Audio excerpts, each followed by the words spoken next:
dia a você que nos acompanha sempre na telinha da SIC TV, começando mais um Viver Bem, o programa que fala de qualidade de vida, de bem-estar, de saúde. E a gente segue falando então sobre a pandemia do novo coronavírus. Porque a Covid-19 é uma doença infecciosa causada pelo novo coronavírus que compromete o trato respiratório. Já se sabe que o pulmão não é o único, mas é o órgão mais afetado pela doença, o que torna primordial o trabalho de fisioterapeutas que desempenham um papel fundamental para impedir complicações respiratórias em pacientes infectados pela Covid-19. Então, o nosso convidado de hoje é o fisioterapeuta Luiz Carlos Ferreira, que é muito bem-vindo ao nosso programa, está trabalhando na linha de frente aí da Covid-19 e vai explicar para a gente um pouquinho do papel do fisioterapeuta que já desempenha uma importante atividade aí em meio a tantos problemas de saúde e também na recuperação de pacientes com a Covid-19. Tudo bem? Seja bem-vindo. Tudo bem, obrigado aí por me receber. Realmente a fisioterapia tem exercido um papel fundamental nesses pacientes aí, principalmente na assistência ventilatória desses doentes, né? Para a gente te apresentar hoje, Rafael, para o pessoal de casa conhecer, já que mencionei que você trabalha na linha de frente, hoje você está trabalhando onde? Aqui em Rondônia? Eu trabalho na AME, né, Assistência Médica Intensiva, sou servidor do Estado, já trabalho como fisioterapeuta há 8 anos e dentro da área de UTI há 10. E a AME também tem recebido os pacientes com a Covid-19? A AME é uma unidade aqui em Porto Velho que só está atendendo o coronavírus. A Covid-19, ela fatalmente afeta os pulmões? Sem dúvida, né? Essa doença ela causa uma cascata inflamatória e pode gerar uma doença que a gente chama de síndrome da respiratória aguda, além de pneumonia viral. E essas doenças elas causam sequelas no pulmão que podem ser irreversíveis. Ela chega a afetar quantos por cento do pulmão? Isso depende, é variado, né? Quanto mais grave for a doença, maior o percentual que atinge o pulmão. O que é a função pulmonar e como medi-la? A função pulmonar, ela envolve a medição de volumes e capacidade do pulmão, tá? O teste que a gente utiliza para medir, o teste padrão, né, o teste ouro, é a espirometria. Dentro do hospital, esse teste não é comumente usado, né? Ele é um teste que é utilizado mais na parte ambulatorial, para diagnóstico de algumas doenças, prognóstico de doenças respiratórias. De uma maneira indireta, dentro do ambiente hospitalar, a gente avalia a função pulmonar através da avaliação de padrões ventilatórios, que é onde a gente observa como é que funciona a mecânica dessa respiração, ou seja, a ação muscular, né? Porque a respiração, no caso a gente chama até de ventilação, tá? Existe uma diferença, a respiração é a nível celular e ventilação é o ato em si do ar entrar e sair dos pulmões. Então a ventilação ela é uma ação muscular. E o padrão ventilatório justamente é a gente avaliar como é que está essa mecânica do paciente. Além disso, a gente avalia também as pressões do pulmão, que é importantíssimo, que são as complacências, elastâncias do pulmão, que é a capacidade que o pulmão tem de se distender, de retornar ao normal. Então tem várias formas que a gente pode estar utilizando aí no nosso dia a dia para avaliar a função pulmonar de uma forma geral, né? Existem exames de imagem que podem ajudar para analisar ali se está havendo um comprometimento e até gostaria de aproveitar, justamente pelo momento, pela procura que a gente tem percebido no mercado do oxímetro, para saber se o oxímetro tem alguma relação também com essa análise do comprometimento dos pulmões. Sim, tem uma relação direta, né? Eu trouxe até um aqui, inclusive, eu já vim com a ideia de poder mostrar um oxímetro. Que está sendo, a busca inclusive está sendo bem alta no mercado. Está sendo bem alta, né? Porque ele é um aparelhinho prático, né? Ele mede a oxigenação do sangue, vou botar aqui no meu dedo, não sei se vai dar para ver, né? Vamos mostrar aqui para a nossa câmera aqui. Esse é um oxímetro de pulso, qual assim? Vamos mostrar aqui então para o pessoal de casa perceber. Ele vai funcionar como? Então, ele basicamente, né, é o seguinte, ele vai medir a quantidade, de uma forma simples de explicando, tá? De oxigênio através do sangue que está chegando na ponta do seu dedo, né? Então, quando o sangue passa por essa região, ele vai medir como é que está a oxigenação. E a gente interpreta da seguinte forma, bom, se está chegando uma oxigenação adequada até a ponta do dedo, provavelmente o restante dos órgãos que são vitais estão sendo bem supridos, né? A grosso modo dizendo, é dessa forma. E por que esse aparelhinho tem sido muito procurado? Porque justamente ele ajuda a medir essa parte da oxigenação que está diretamente relacionada com a falta de ar que as pessoas falam que tem nessa doença, né? Geralmente quando a pessoa começa a desenvolver aquela falta de ar, que falam que tem que ir buscar o hospital, está relacionado a uma hipoxemia, que a gente fala, que é a baixa dessa saturação. De repente, quem já tem ali algum problema respiratório, é interessante ter esse aparelho em casa neste período de pandemia. Sem dúvida, né? Esse aparelho, para quem tem já alguma doença crônica, às vezes a pessoa já até tem, né, esse aparelho em casa. Agora, de fato, ele tem auxiliado bastante aí as pessoas que estão em casa, mas a gente tem que tomar cuidado, né? Porque também ele varia muito a leitura. O que eu estou querendo dizer? Como é de pulso, ele varia também a questão... Pode não ser fidedigno. Não é fidedigno, não é 100%. Ela não é a única coisa que tem que ser analisada. Por exemplo, se a pessoa tiver com uma baixa de pressão no momento, tiver com uma perfusão baixa, que a gente fala, ou seja, está chegando pouco sangue aqui na ponta do dedo, o valor que tinha que ser normal pode dar um pouco mais baixo, né? Que é geralmente acima de 90. E aí, se a pessoa olha isso, é leiga e vai falar, meu Deus, a minha saturação está ali próximo de 90, eu já vi que isso é perigoso e tal, mas às vezes é só uma quedinha de pressão, é alguma outra coisa. Então, isso aqui não é feito de forma isolada, a análise disso aqui, né? Você tem que olhar isso aqui e mais uma gama de sinais e sintomas para poder detectar realmente se a pessoa está tendo um problema respiratório. Certo. E, de fato, qual que é o papel dos fisioterapeutas nesta pandemia? Olha, o papel da fisioterapia é muito vasto. Eu diria que a gente é um profissional que está fazendo muita diferença nesse momento, tá? Os setores hoje que eu vejo que não tem a presença do fisioterapeuta, algumas unidades que já não tinham, unidades de assistências básicas, por exemplo, que já não tinha a presença do fisioterapeuta, hoje estão sofrendo bastante, porque essa assistência ventilatória, ela é basicamente cuidada pelo fisioterapeuta, é a gente que dá todo o suporte após o paciente ser entubado, fazendo o cálculo da mecânica desse doente, fazendo que ele fique bem acoplado à ventilação, né? A SARA é uma doença que ela sacrifica muito o pulmão, e a gente adota uma medida ventilatória que a gente chama de protetora. Por quê? Porque a gente tenta fazer com que aquele pulmão ele ventile, a pessoa consiga ter uma troca de oxigênio adequada, mas sem expor o pulmão a grandes cargas pressóricas, para não lesionar mais ainda. Então, eu diria que, além disso, né, de todo esse trabalho que a gente desenvolve, fazendo com que o paciente consiga respirar, manter uma boa oxigenação, a gente vai fazer todo um trabalho também pós, porque esse paciente ele fica submetido a uma série de coisas dentro da internação, né? Uso de drogas sedativas, drogas vasoativas, enfim, coisas que vão interferindo até na parte muscular desse doente, fazendo com que ele fique muito tempo acamado. E aí o fisioterapeuta também tem um papel fundamental no retorno do paciente à função, né? Certo. Então, você vai explicar mais pra gente, Luiz, depois do intervalo, que é bem breve. Você de casa também vai entender um pouco mais do papel do fisioterapeuta no combate e no tratamento dos pacientes com a Covid-19. Então, não saia daí que nós voltamos em instantes.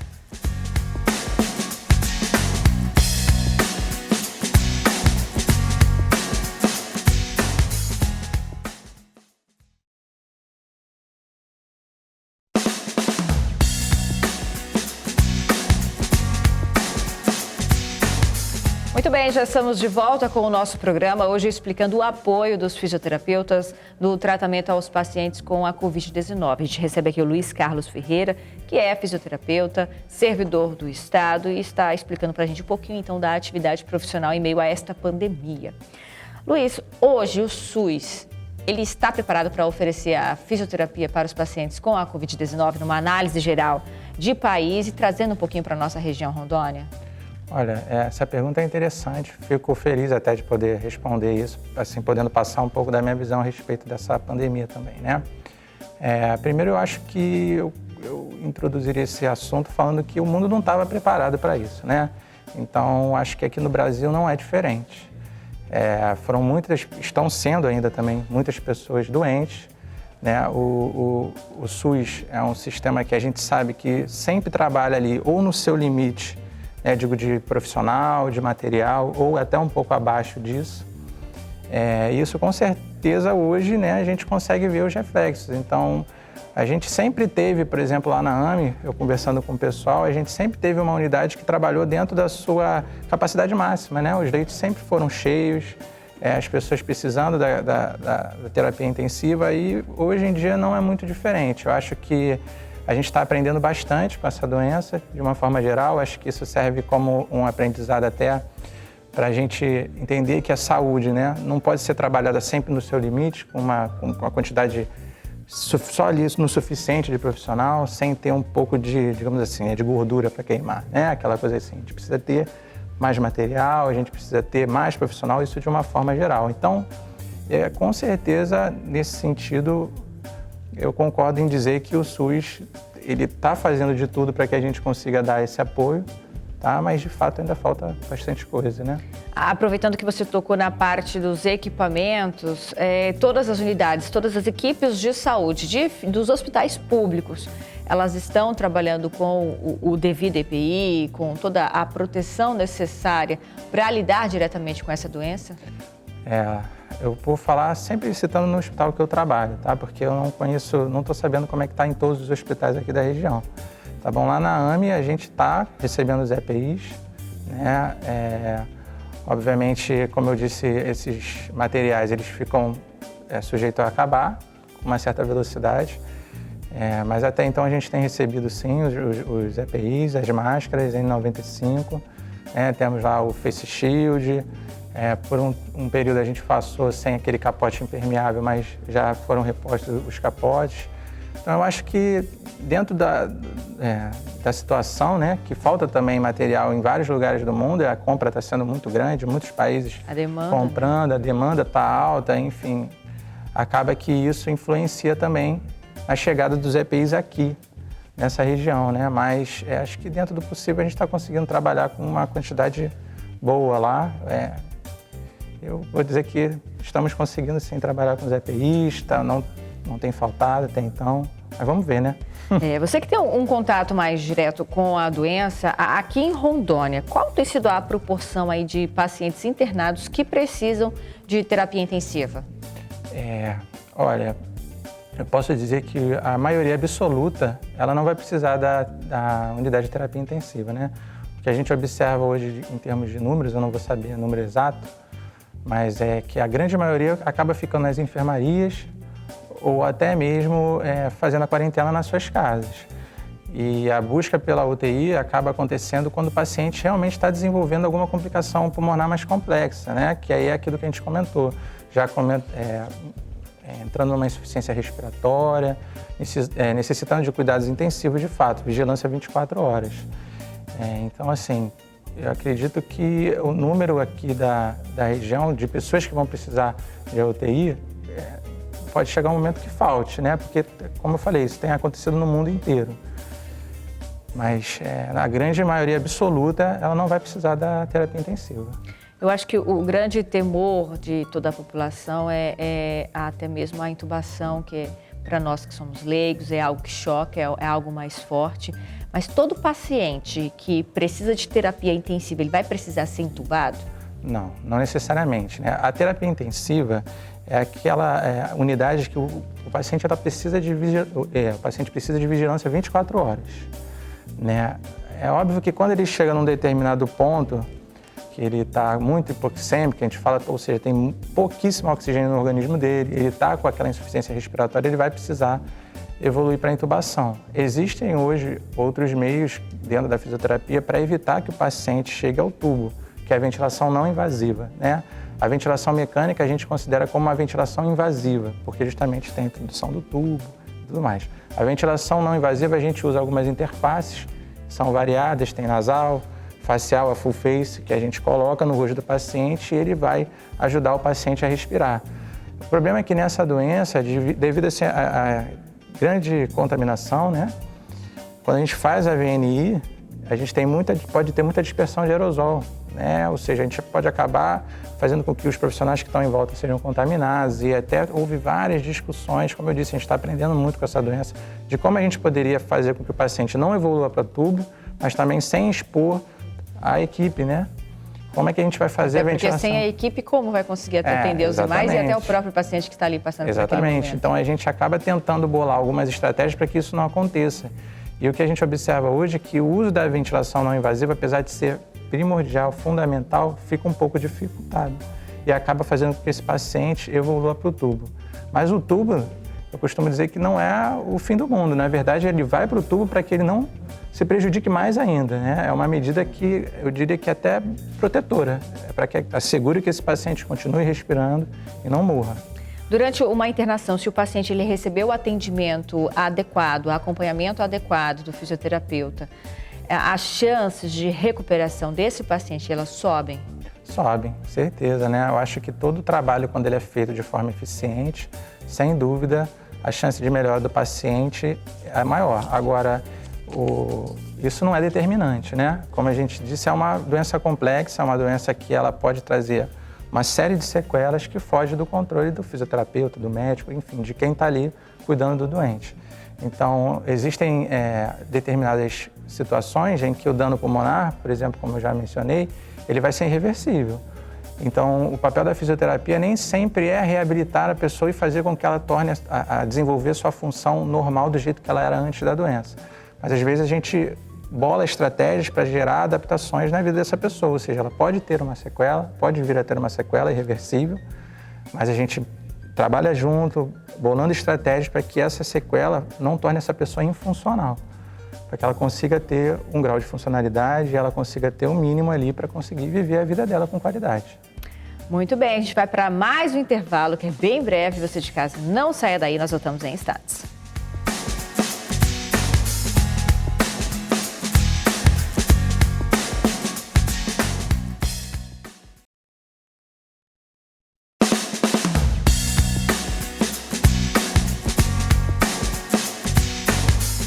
Já de volta com o nosso programa falando sobre o papel dos fisioterapeutas no tratamento da Covid-19. O Luiz explicava no bloco anterior que podem ficar sequelas respiratórias em alguns pacientes, né, Luiz? Que sequelas podem ser essas? Essas sequelas estão relacionadas geralmente a um processo de fibrose que pode acontecer no pulmão, né? Então é como se a pessoa não conseguisse mais mobilizar a quantidade de ar que ela mobilizava anteriormente, porque o pulmão pode se tornar um pouco mais duro. E isso aí tem consequência direta na capacidade funcional desse indivíduo. A gente vai observar que esse indivíduo ele tolera menos alguns exercícios, ele vai se cansar muito mais fácil fazendo determinadas atividades dele do dia a dia. E dependendo do grau da lesão, do acometimento do pulmão, essas sequelas vão se tornando cada vez maiores. E a gente observa exatamente da seguinte forma: vamos supor, acometeu tantos por cento do pulmão lá, 20, 30%, consegue garantir ainda uma oxigenação adequada. O paciente vai ter uma capacidade funcional X. Se o comprometimento pulmonar for muito extenso, pode chegar ao paciente não conseguir fazer quase atividade nenhuma. Mas é comum que isso ocorra? Não é comum isso ocorrer. Isso aí eu estou falando num cenário mais grave, né? Onde a doença ela desenvolveu de forma grave, trouxe sequelas para o pulmão que são irreversíveis, e aí sim o paciente pode chegar a esse ponto. Existe algum tipo de exercício para o paciente que está em casa, que já está sentindo algum tipo de falta de ar, algum comprometimento baixo que não o levou até a internação? Existe algum exercício que pode ser feito hoje pelo paciente com a Covid-19 ou até mesmo algum exercício ali para melhorar a capacidade respiratória? Sim, a gente trabalha utilizando padrões ventilatórios, tá? Que são exercícios basicamente que a gente utiliza movimentos de braço para poder fazer. Esses exercícios eles têm como principal objetivo a expansão pulmonar, né? Fazer com que a pessoa encha bastante o pulmão, garantindo ali que ela mantenha aqueles volumes e aquelas capacidades pulmonares dela. A gente tem alguns exercícios que a gente utiliza aparelhos, né? E os aparelhos eles servem tanto como biofeedback para poder fazer com que a pessoa puxe o ar, que a gente chama de incentivadores. E temos aparelhos também, como um aparelhinho que eu trouxe aqui, depois a gente pode fazer, tá? Que é um aparelho para treinar a força da musculatura pulmonar propriamente dita. Então, alguns exercícios de padrões ventilatórios, né? A gente pode demonstrar, se importa da gente? Não, à vontade. A pessoa pode esticar o braço aqui na frente e ela vai puxar o ar grande até ela encher o pulmão inteiro, tá? Inspira. Pode contar 3 segundinhos e solta o ar. A gente pode fazer o movimento abrindo o braço, enche até o final, conta 3 e solta. Inspira tá? pela boca, expira pelo nariz. Exatamente. A gente fala que é cheira a flor e assopra a vela. Sempre na sua capacidade máxima. Máxima. Você vai encher todo o seu pulmão e vai esvaziar ele até o final. tá? Isso aí é uma técnica que a gente faz para expansão pulmonar. Tem o SMI, que é a inspiração sustentada, que a pessoa não precisa fazer movimento nenhum de braço, que ela está até sendo famosa aí, que o pessoal tem falado, né? Alguns lugares eu já li, prende o ar, conta 10 segundos, se você tossir, você pode estar com algum problema no pulmão, né? Isso aí é uma técnica que a gente chama de SMI, que é a inspiração sustentada. Então a pessoa vai, respira fundo, até a capacidade máxima dela. Segurou, vai contar de 5 a 10 segundos e vai soltar o ar. Ela pode fazer esses exercícios várias vezes ao dia. É interessante que muitas vezes hoje a pessoa sente aquela vergonha de tossir, né? Porque tosse, parece que você já tem alguma coisa. Eu gostaria de esclarecer que a tosse ela é importantíssima para o pulmão, tá? A tosse ela é um mecanismo de defesa. Se você está tossindo é porque alguma coisa está incomodando o seu pulmão e ela precisa sair. Não deixe de tossir. Não deixe de tossir, só tossir da forma... Exatamente. A etiqueta respiratória. A etiqueta respiratória, isso aí. Vai colocar a mãozinha. Esses exercícios, eles podem trazer, assim, mais qualidade de vida a gente, no sentido respiratório, até para melhorar a sua capacidade de respiração, o seu fôlego, para quem pratica exercícios aeróbicos? Isso é bem interessante, né? Vou citar o exemplo do meu irmão, que ele passou por uma cirurgia de joelho recentemente. Ele é esportista, faz jiu-jitsu e durante a reabilitação dele, eu utilizei o Power Breath, que a gente chama, que é um aparelho que é feito para fortalecer a musculatura respiratória. Então, esse aparelho ele serve para o paciente, né? Aquela pessoa que foi acometida por alguma doença, até o atleta, né? Vai variar de acordo com só a intensidade que a gente vai fazer o exercício. E esses aparelhos, sim, eles, por trabalharem diretamente a força muscular respiratória, vai trazer inúmeros benefícios para a parte aeróbica do paciente. De alguma forma, há pessoas que praticam atividade física, que praticam bastante exercícios aeróbicos, essas pessoas podem ter, existe algum tipo de comprovação, algum estudo relacionado à qualidade dela de recuperação da Covid-19, por exemplo? Alguém que já tinha isso como hábito saudável? Sem dúvida, né? Eu acho que isso aí é uma questão que é indiscutível hoje em dia, né? Esse tripé, eu diria, né, que é você se alimentar bem, você ter o hábito de fazer exercícios regulares e ter uma boa qualidade de sono, ela é fundamental para a recuperação de qualquer doença. A gente vê isso claramente no nosso dia a dia. As pessoas que já têm naturalmente um hábito saudável, elas saem melhor, elas passam melhor pela doença, e elas saem melhor da doença e se recuperam melhor também depois, de forma mais rápida.